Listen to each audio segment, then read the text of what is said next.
I'm trying. Got this dry ass wig on and everything.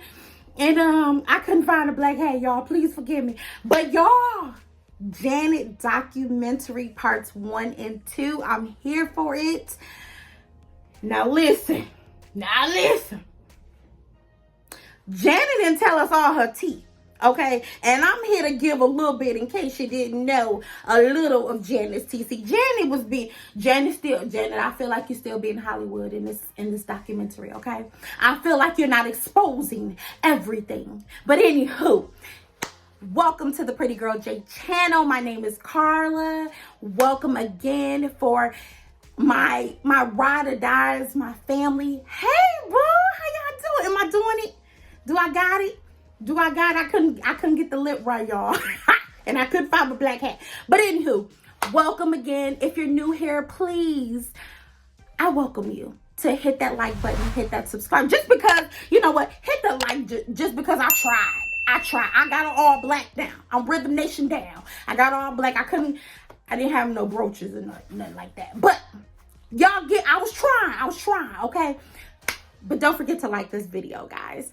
Hit that subscribe button and don't forget to hit that bell notification because you just don't want to miss me, okay?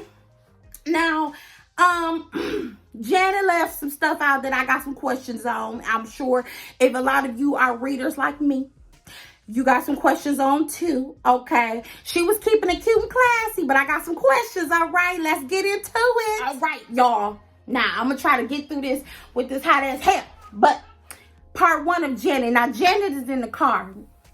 And Janet sees her brothers on the billboard. And she was like, no. Oh, my God. They're my brothers. But look at Michael. Look, Mike never looked at the camera. All of the rest of them are looking up. Mike never looked. He never looks up. It's just typical Mike. Oh, my goodness. I said, damn. Janet, you a crybaby like me? Hey, girl, I'm a crybaby too. I am. Now, Janet was headed toward, on part 1, she's headed towards her childhood home in Gary, Indiana, to meet her brother, Randy. Boom. Okay. Randy look good, y'all. Randy look good. I can't say the same for Jermaine and Tito and the rest of them. But anywho, she's meeting, Randy, her brother, and they're going to their childhood home, 2300 Jackson Street. Hey, here's a cute little T number 1. 2300 Jackson Street was the actual name of the street. It wasn't named after the Jacksons. So that's a little T for us, people who didn't know that. It was never named after the Jacksons. That was the original name of the street, okay? So, fate had it. I guess they lived on 2300 Jackson Street, okay? You know the song 2300 Jackson Street. Y'all want to sing 2300 Jackson Street. Come on. Hey. So, anywho, they arrive at this small-ass house. And I think Randy said it was 970 square feet. I said, oh, Lord. I said, if you fart in there, you'll kill yourself, wouldn't you? So we learned that 9 children lived in a 2-bedroom house, okay? Janet never knew because Janet was so small. She never knew where she slept, but Randy informed her that her, LaToya, and Rebe, they slept in the living room. And she was like, no, get out. Yeah, bitch, you slept in the living room, okay? You was on, you had a pallet like the rest of us in the hood, okay? Wasn't me, family. Or was Rebe throwing shade at LaToya? She said, and I'm sorry, I might be reading this wrong. She said, when Janet came along, I was so happy to have another girl in the house.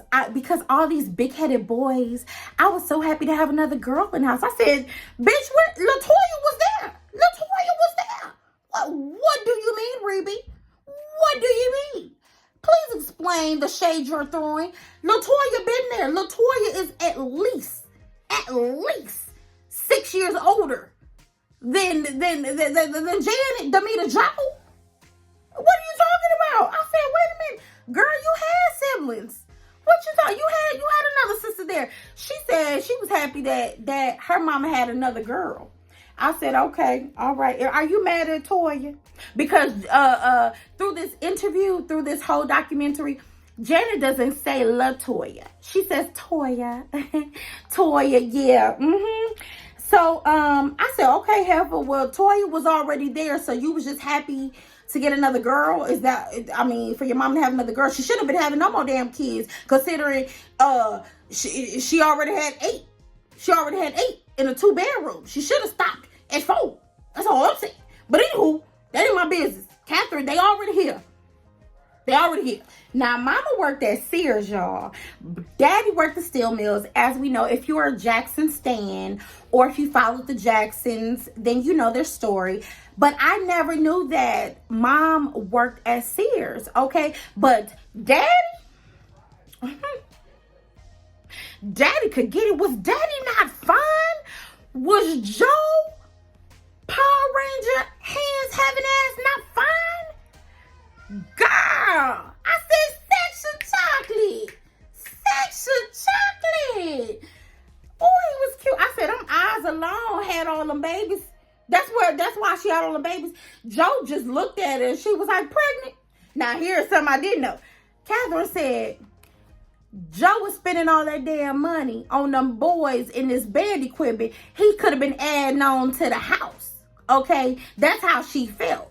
She felt like they could have been all adding on to the house. I said, got a point. Got a point. I got a question too. Did they buy the house? Or was the house, were they renting?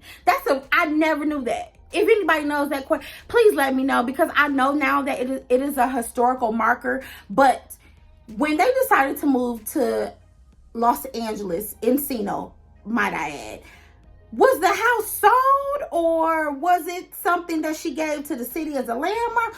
I would like to know what happened with that, because if she asking Joe to add on to this house that's only 970 square feet, you had to have owned, I'm assuming, right, y'all? Okay, family, I ain't gonna lie to you. Sis, listen, the whole first part of this documentary was saturated with the Jackson 5s and their come up. I kind of can understand, because at her age, being, if they were going in chronological order. So at her age, what the hell was she gonna talk about at 4 years old, being in the house with a bunch of boys and they're singing and dancing? I get it, okay? So a lot of it, yeah, we could do without all the Jackson 5 come up story. Okay, we've heard it time and time again. If you haven't, if you don't know much about the Jacksons, please watch All American, the Jackson 5 story. Please watch it, okay? I'm just saying. Katie, aka Mama Catherine, Katie was coming home. She had a limp. She was walking in her posturepedic shoes. She's supposed to be a nurse. She ended up working at Sears, obviously. Joseph, he never was called Daddy. Always Joseph. He worked at the steel mills. It is what it is, okay? Michael and Marley, y'all some pissy ass kids. Michael and Marley, okay, they were sleeping. Randy let us know that they were sleeping in bunk beds, okay? And he had to sleep with Michael and Marlon, who were bedwetters. And he said they would pee all the time. I said, Deb, I know he's woke up stinking as hell. Like woo, Lord have mercy. Where the plastic at? Well, we know Katie didn't have time for potty training, now didn't we? Janet in her sweet voice says, Joseph didn't ask me about performing. He never considered my thoughts on performing. I said, you know why? Because back in that day, children were seen and not heard, Janet. Children were seen and not heard. That's why Joseph didn't consider you. And Katie, she was supposed to be the docile, submissive wife, okay? She didn't have much to say about anything. What I do find funny, Janet says, let's be clear. My parents disciplined all of us. Discipline without love is tyranny.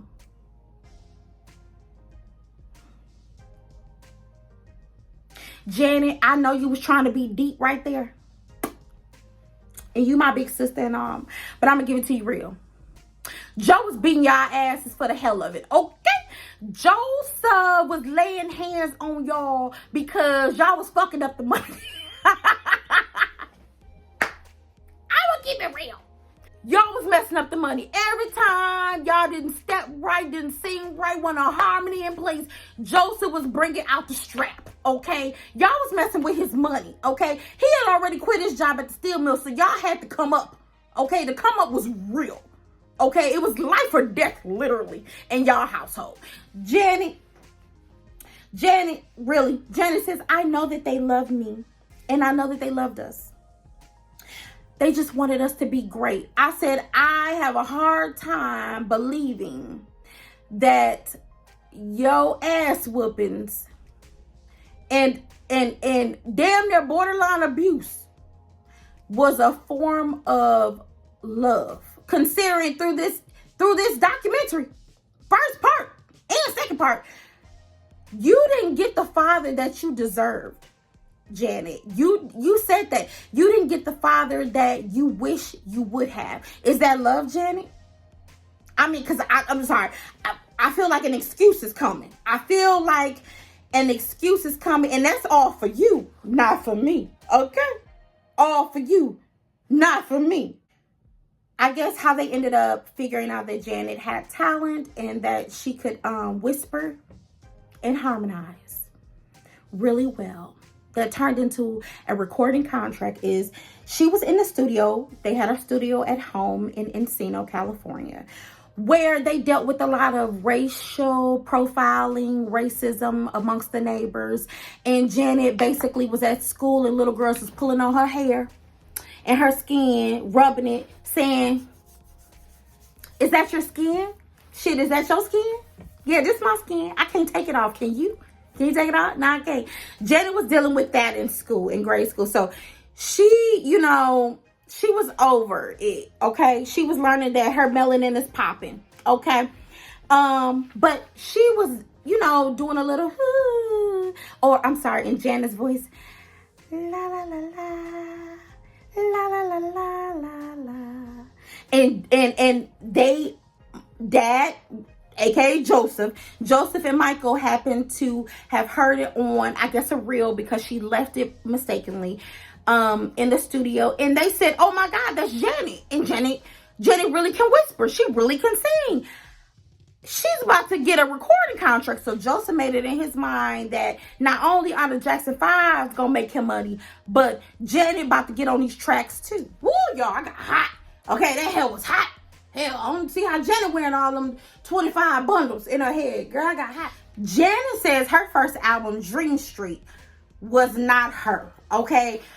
Our sis, our stan, our queen, our auntie said from the visuals, it was not her.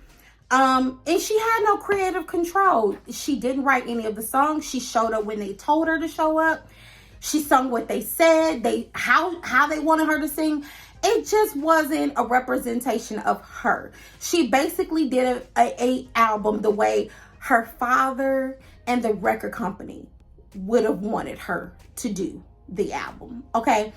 And so, yeah, that first album, it was not her. And she said she wanted to go to Pepperdine for business. I said, oh, really? Jenny, you want to be a business lawyer? With that soft voice? Hi guys, I really don't know how the sales are not working for this quarter. You guys are behind. Like, can y'all see her in a business meeting chewing out somebody for being late or not making their quota? For real, Jen, that's what you want to do?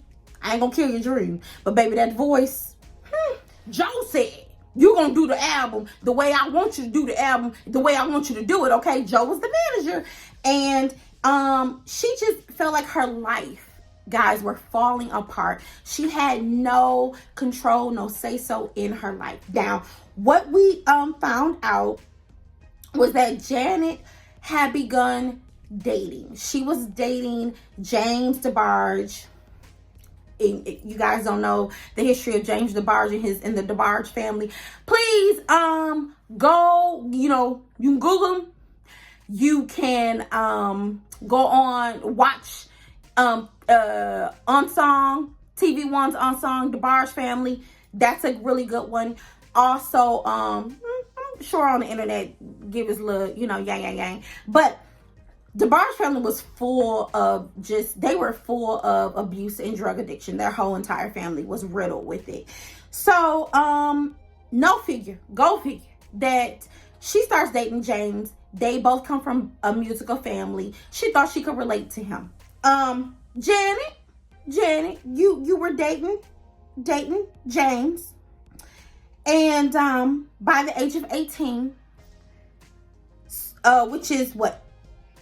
1984, they get married. Okay, so at 18 years of age, and James was 21 of age, they got married. Okay, now they went to Grand Rapids, Michigan, and James' uncle married them. Okay, here's what I found really interesting. I said, okay, they got married in Michigan. Okay. I got two things. One, Janet said that she actually put her ring on the wrong finger. And I said, the uncle didn't fix that. He didn't say, Janet, that's not it. That's the wrong finger. Two, Janet, you and James, I get it. And here's where I say I get it. She wanted so much control over her life, and she was tired of being dictated. Her whole life was dictated to her. She jumped up and eloped and got married. I get it, but baby, you ain't had no ring. She said James didn't propose with the ring. There was no ring. She just got a little yang, from Zales, I guess, or whatever. Wherever he got the ring from, it could have been his damn mama jewelry box for all we know. She got a ring, and that's how they got married. And that was that. She never got a ring, a proposal, or any of those things from James. They just upped and got married because they had been dating since she was 16. Okay? Unfortunately, they divorced or annulled a year later in 85 due to his drug addiction. Now, Janet, I hear your story, boo, but you missing some things. Here's what I feel like you're missing. Baby, got quit. You know what? Before I start, I'm gonna continue on with this marital story because it was quite interesting. So, Janet gets married. Janet and her husband, now James, go to the hotel. James said, I'll be back. She says, okay, honey, okay. Because I can imagine her saying that. Okay, honey. This ninja didn't come back. Okay, 4 hours. 4 hours. Baby, what was we doing for 4 hours? James had her waiting for 4 hours plus. He didn't return on the wedding day. I said, this fool was looking for a fix on the wedding day. How about that, y'all? The fool was getting high on his own supply on the wedding day. I said, that's crazy. That is crazy, okay? Girl, that was a telltale sign to you like, do not pass go. Do not collect $200. Honey, you didn't put your ring on the right hand. That's one. And two, this fool was high on his wedding day, married you, and told you sit in the room like Brandy, you sitting up in my room for 4+ hours while I'm out here hitting the pipe, shooting the rocks, whatever he was doing. Okay, doing that white girl, white boy, whatever he was doing, popping pills, whatever, y'all. For 4+ hours. And can y'all imagine her little docile ass was sitting there like Catherine, looking like Catherine, just sitting there. I don't know where he's at. I hope he's okay. Back in this time, there were no cell phones. I wish I could call him. Oh my goodness, I'm worried sick. LaToya, I blame you for the foolishness. LaToya encouraged her, told her, girl, it's your life, do what you want to do. If he makes you happy, go for it, girl. Go for it. So Janet went and married James. Okay? Crazy, but eventually it got annulled. James, it was the drug abuse. She couldn't deal with it. She let us know that at times James was picking her up late from work. I said, oh, he was an F-boy. Seriously. Okay, a lot of y'all can relate around here. A lot of y'all can relate about waiting on y'all dude to pick y'all up from work. I ain't gonna point no fingers. But she was waiting on him, and she said, oh, I was waiting. Not 10 minutes, not 30 minutes, 2+ hours for him to remember that he had to come get her from work, which at that time she was working on the show Fame, which she didn't really want to be on because she was so enthralled and wrapped up in trying to keep her marriage together with a crackhead. What else was she gonna do? What else? She was focused on trying to keep her marriage together, and that got exhausting.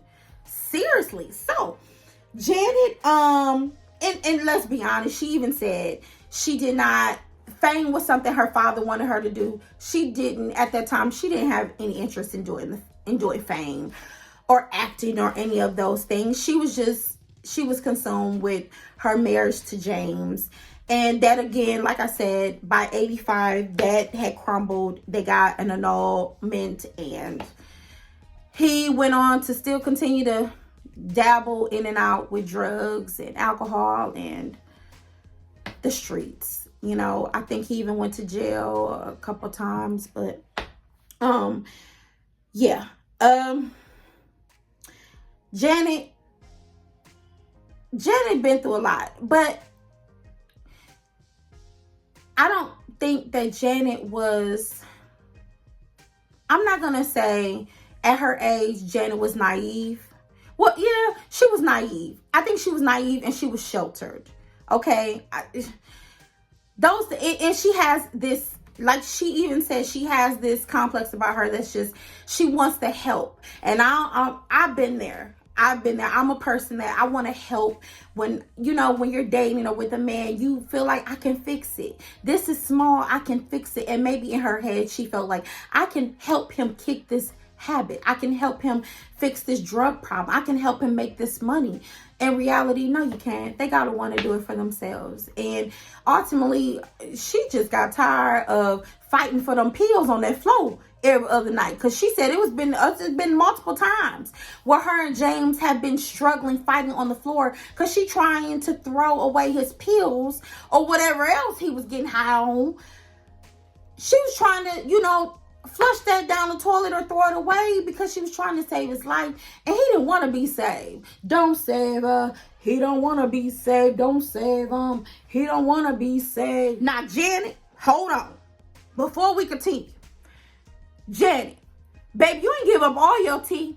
Why you ain't tell us about that nose surgery you got done when you was 16? I would like to hear that. I would like to hear how you came to getting your rhinoplasty. I got my original nose, okay?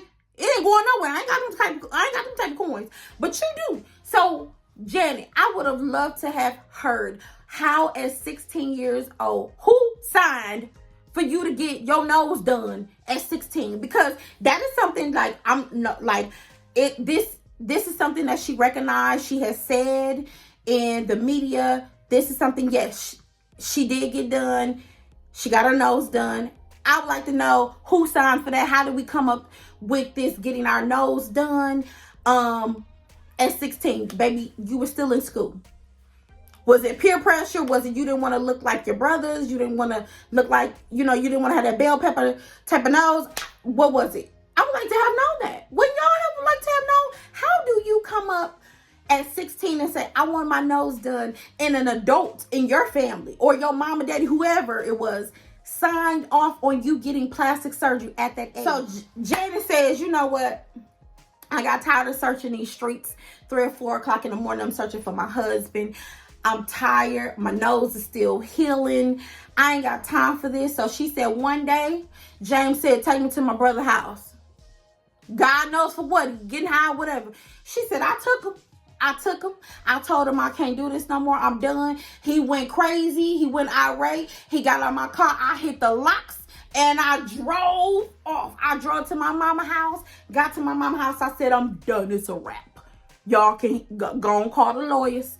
Tell them it's a wrap. I made a mistake. Okay? I made a mistake. But I ain't gonna try to make it again. I ain't gonna make it again. Okay?